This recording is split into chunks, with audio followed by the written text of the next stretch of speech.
रोना चाटे बुक चाय।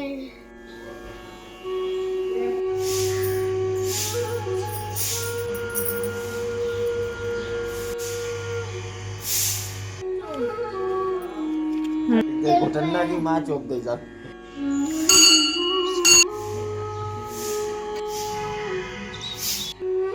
राधे राधे, हरे कृष्णा। तो मैं आज पता है आज मैं अपना खास अनुभव शेयर करने वाली हूँ। जो मैं कार्तिक के महीने में नंगे पैर चली थी, किस तरह से रहा ये मेरा महीना। महीने के केवल 2 दिन रह गए हैं। पूरा महीना जब से कार्तिक स्टार्ट हुआ था, मैंने चप्पल का त्याग किया था, संकल्प लिया था कि मैं 1 महीने पूरे चप्पल नहीं पहनूंगी। इस बीच में मुझे कहाँ जाना पड़ा, क्या कैसा हुआ, ये महीना मेरा कैसा गुजरा, तो उसके बारे में मैं आपको इस ब्लॉग में बताऊंगी। ऐसा कहते हैं कि कार्तिक के महीने में हम चप्पल का, भगवान के नाम पे जब चप्पल का त्याग करते हैं ना 1 महीने के लिए, तो हमारे पाप धुल जाते हैं। बट हाँ, जो मैं नंगे पैर इस महीने पूरे महीने चली हूँ ना, तो मन को बहुत शांति मिली, मन को सुकून बहुत मिला। एक डर था कि ये संकल्प ले तो लिया है, ये मैं कर पाऊँगी अच्छे से, नहीं कर पाऊँगी, क्योंकि हर चीज़ का हम सोचते हैं ना, करने से पहले एक डर ज़रूर लगता है कि अच्छे से नहीं हुआ तो इतने सोचने समझने में अगर मैं समय बिताती तो मैं ये नहीं कर पाती, सच में नहीं कर पाती। इधर की सबकी बातें सुनती तो अभी नहीं कर पाती, क्योंकि सबका काम ही क्या है, कहना तो होता है, सब लोग कहते हैं। देखो, अच्छा इंसान जो अच्छा काम करता है, लोग उसको भी कहते हैं, और जो गलत करता है उसको भी कहते हैं। तो लोगों की बातों पे ना जाएं। जो आपका दिल कहता है ना, दिमाग की कभी ना सुने, जो आपका दिल कहता है ना, उस बात को माने आप। चलिए मैं आपको बताती हूँ आपका अपना अनुभव इस महीने मुझे आता है। कार्तिक कहते हैं ना, भगवान जब हम जो चीज़ करते हैं ना, उसमें थोड़ी सी दिक्कतें बहुत आती हैं, बट हाँ, भगवान का बहुत साथ रहा, हर जगह मुझे प्रभु का साथ मिलता रहा। क्योंकि इस महीना जो पूरे 12 महीने होते हैं ना, मैं इतना कहीं नहीं जाती सच में। जिस बार मैं कार्तिक के महीने में इतना चली हूँ ना नंगे पैर, बहुत ज़्यादा लोगों ने देखा, कुछ ने हंसी बनाई, कुछ ने कुछ कहा, मगर मैं लोगों की बातों को नहीं मानती। जो मेरा दिल चाहता, जो मैं प्रभु की भक्ति में, जो मेरा प्रभु जो मुझसे करवाना चाहते हैं, बस वही मैं करना चाहती हूँ। मैं अपने श्रद्धा भाव से पूजा करती हूँ। लोग तो मेरी पूजा पाठ में भी कहते हैं, तो अब मैं पूजा पाठ छोड़ दूँ क्या? नहीं छोड़ सकती ना। तो लोगों की बात कौन सा मानने के लिए आई हूँ मैं अपने दिल की सुनती हूँ, प्रभु की सुनती हूँ, और जो मेरा मन करेगा मैं वो करती हूँ। सच में, अगर मेरी बात को किसी को भी गलत लगे, किसी को कोई बुरा लगे, तो प्लीज़ आपसे हाथ जोड़ के मैं माफ़ी मांगती हूँ। क्योंकि मैं अपना अनुभव शेयर कर रही हूँ, मैं किसी की बुराई नहीं कर रही। मैं मेरे साथ जो हुआ वो मैं आपको बता रही हूँ इस ब्लॉग में। तो हम जब मैं हम नंगे पैर चले ना, तो इस महीने पता है मैं पीलीभीत से लेके मुरादाबाद तक गई थी।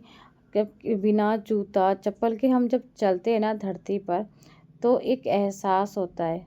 सच में, हम बिना चप्पल के, ये थोड़ा मुश्किल तो था, मगर हाँ, उसमें भगवान का साथ मेरा रहा। कहते ना, नंगे पैर चल रही थी, और एक ना भक्ति थी अंदर से, हरि का नाम गूंज रहा था कि हाँ, मैं कर सकती हूँ। ऐसा नहीं है कि मैं कर नहीं सकती। जब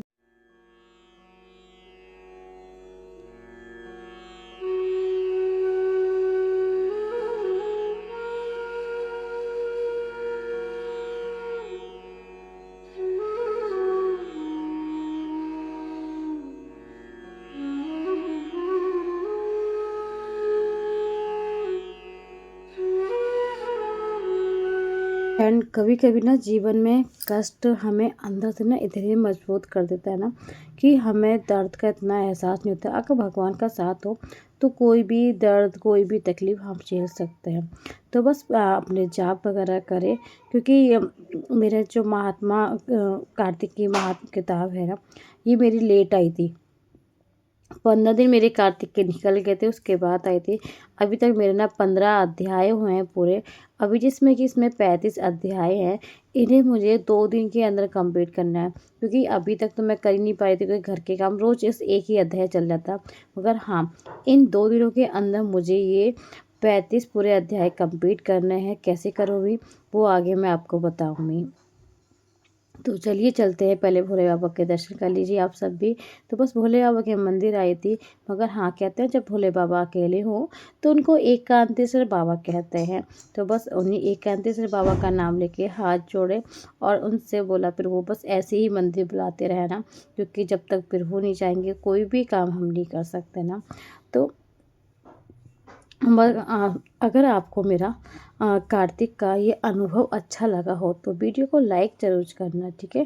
अगर आप भी कार्तिक में नंगे पैर चले हो तो कमेंट में ज़रूर बताना कि आपका कैसा रहा ये अनुभव, ये महीना आपका कैसा रहा, क्योंकि मुझे आप भी अपनी राय देना। मगर हाँ, ये कार्तिक का महीना मेरे लिए बहुत अच्छा था। कोशिश पूरी रहेगी कि आगे भी भगवान का ऐसे ही साथ बना रहे, भगवान का अपना आशीर्वाद देते रहे कि भगवान बस भक्ति भाव में लगाए रहें प्रभु। तो बस विष्णु जी लक्ष्मी जी के दर्शन वगैरह करें, क्योंकि अभी बस ये था ना कि जब हम एक महीने का जो नियम लेते हैं ना, पूरे महीने हम बहुत टाइम से उठते हैं। कभी कभी होता है कि बीच में हम थोड़ा लेट हो जाते हैं, मगर हाँ पूरा महीना बहुत अच्छे से गुजरता है। अब कार्तिक का जब दिन नज़दीक आते जा रहे हैं ना, तो एक ना मन में ना थोड़ा सी चिंता सवार हो रही है कि कार्तिक का महीना ख़त्म होने वाला है। तो थोड़ा सा बुरा भी लग रहा था, क्योंकि ये महीना पता है मुझे लगता है कि ये 12 महीना के जो 12 महीना आते हैं ना, उन महीनों में से एक महीना कार्तिक का ऐसा है ना कि बस अभी तो आया ही था और अभी चला गया। ये महीना मुझे कुछ इस तरह से लगा कि पता नहीं चला मुझे सच में ये महीना। तो अच्छा एहसास बहुत अच्छा रहा है इस महीना मेरा कार्तिक पे, भगवान का भक्ति भाव का। बहुत मन में प्रसन्नता, कुछ मिला या नहीं मिला, मन में शांति बहुत मिली, और जो कुछ मिला वो प्रभु को पता है। तो प्रभु का भी बहुत धन्यवाद कि यहाँ तक भगवान ने मेरा साथ दिया, यहाँ तक मैं अच्छे से सब कुछ कर पाई। पर मेरे अभी कार्तिक के व्रत चल रहे हैं ना, 5 व्रत चल रहे हैं, तो मैं लड्डू को क्या खिलाऊं। तो सुबह सोच रही थी लड्डू को क्या खिलाऊं, तो बस मैंने फिर लड्डू के लिए बनाई खीर, क्योंकि मैं भी थोड़ा खीर खाऊंगी। पहले प्रसाद बना के भोग लगा के लड्डू को, उसके बाद मैं लेती हूँ। तो साबूदाने की खीर बना ली। कार्तिक के जो ये 5 व्रत रह रही हूँ ना, मैं इसमें दोनों टाइम नहीं खाती। एक टाइम अगर सुबह मन करता है तो सुबह लेती हूँ, अगर नहीं तो शाम को। मगर मीठा खा रही हूँ अभी, मीठा खाती हूँ 5 दिन के लिए। तो अब तीसरा तो व्रत हो चुका है, 2 व्रत केवल रह गए, जिसमें कि मेरी एकादशी भी आ गई थी, प्रदोष भी मेरा है, और पूर्णिमा का मेरा व्रत रहता ही है। जैसे कि आपको पता है 3 व्रत तो मेरे रहते ही हैं। तो कार्तिक तो मेरे 5 व्रत ही अच्छे से हो जाएंगे। तो बस लड्डू को भोग लगाने, पहले ठंडी कर ली थी मैंने खीर, ऐसा नहीं मैं गर्म लेके आई थी। पहले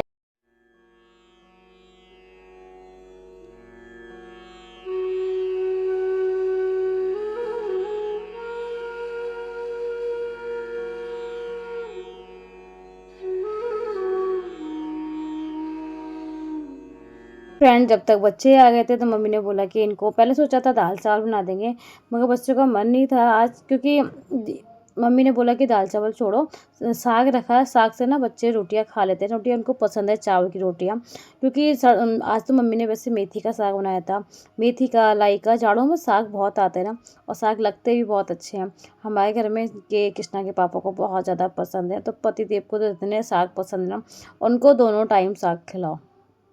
यहाँ पर पतिदेव को साग बहुत पसंद है, घर पर पापा को साग बहुत पसंद है, जिससे मम्मी बहुत बनाती थी, और बीच में हम लोग फंस जाते हैं जिसमें हमें खाना ही पड़ता था। मम्मी तो डांट के खिलाती थी, बट अब तो आदत भी हो गई है। तो अच्छा लगता है, साग अच्छे लगते हैं, ऐसा नहीं है। तो मगर हाँ, रोज़ रोज़ चीज़ खाओ तो वो बोर लगता है, मगर इनको वो भी बोर नहीं लगता। इनको डेली आप दोनों टाइम पे भी दोगे ना साग, तो वो भी बहुत अच्छा लगेगा। इतना अच्छा लगता है साग, आप समझ सकते हो कितना अच्छा लगता है। तो फ्रेंड, आज का व्लॉग बताना कैसा लगा आप सबको। और उसके बाद मैंने बस गरम गरम रोटियां बनाई, क्योंकि जब मैं ये चावल की रोटियां बनाती ना, तो मुझे अपनी जिठानी जी की बहुत ज़्यादा याद आती है। क्योंकि जब मैं शादी करके आई थी ना, तो जब मैं शादी करके आई तो सभी लोग मेहमान, सभी लोग थे। तो उस टाइम पर ना मेरी जिठानी जी ने रोटी बनाई थी, गायत्री जी ने चावल की रोटी, सच में उन्होंने भी बहुत टेस्टी बनाई थी। तब से अब मैं बनाना सीख गई हूँ, क्योंकि पहले मुझे बनाना नहीं आता था, क्योंकि घर पे तो देखो हमेशा मम्मी ने बनाती थी और वो भी हाथ से बनाती थी। हाथ से तो मुझसे मैंने 1-2 बार ट्राई भी करा, मगर मुझसे बनी नहीं, क्योंकि वो बीच में से टूट जाती है। फिर मैंने सोचा कि मैं कैसे बनाऊँ, तो मैंने जो गेहूँ का जो आटा होता है ना, उसका परथन लगा के फिर मैं बनाती हूँ। तो उससे रोटियां टूटती नहीं और अच्छे से बन जाती। आप कितनी भी पतली कर लो, बस गरम गरम रोटियां सेकी, साथ में बच्चों को खिला दिया था। क्योंकि जब स्कूल से आते ना, तो मैं इनको आधा ही घंटा ना रेस्ट कराती हूँ, कि जिससे ना इनको भी आराम मिल जाए। और फिर कृष्णा का तो शाम को ट्यूशन रहता है, परी को अभी नहीं, क्योंकि परी का भी स्कूल जाना स्टार्ट हुआ है ना, तो उसका थोड़ा सा टाइम लगेगा। क्योंकि अभी तो ये था सुबह उसको जल्दी उठाती हूँ, जिस वजह से उसका आधा एक घंटा तो उसका मूड अच्छा करने में लगाना पड़ता है, उससे समझाना पड़ता है। अभी जाना स्टार्ट हुआ, 1 साल जब बच्चा लगातार जाता है ना, फिर उसकी आदत में आ जाता है। अभी नहीं है, अभी तो वो स्कूल जाती है, फिर वो थक जाती है। जब वो 1 घंटा सो जाती है ना, तो उसको आराम लगता है। तो बस वहाँ जब तक पराठे बन गए थे और वो सबको खिला पिला के फिर मैं इसको सुलाने जा रही थी, सुला के आई थी। तो फ्रेंड, आज का ब्लॉग आप सभी को कैसा लगा प्लीज़ कमेंट बॉक्स में ज़रूर बताना। और आज का ब्लॉग ना यहीं एंड करते हैं, मिलते हैं आप सभी को नेक्स्ट ब्लॉग में। जब तक अपना ख्याल रखें, खुश रहें। कार्तिक के 2 दिन बचे हैं, बस जितना हो सके दीपदान करें। तो मैं कहाँ कहाँ दीपदान करने वाली हूँ, वो आगे नेक्स्ट ब्लॉग में आपको देखने के लिए मिल जाएगा कि मैंने कहाँ कहाँ दीपदान किए। तो 2 दिन बचे हैं कार्तिक के, हो सके ज़्यादा से ज़्यादा दीपदान कीजिए। आज का ब्लॉग यहीं एंड करते हैं, मिलते हैं नेक्स्ट ब्लॉग में। राधे राधे।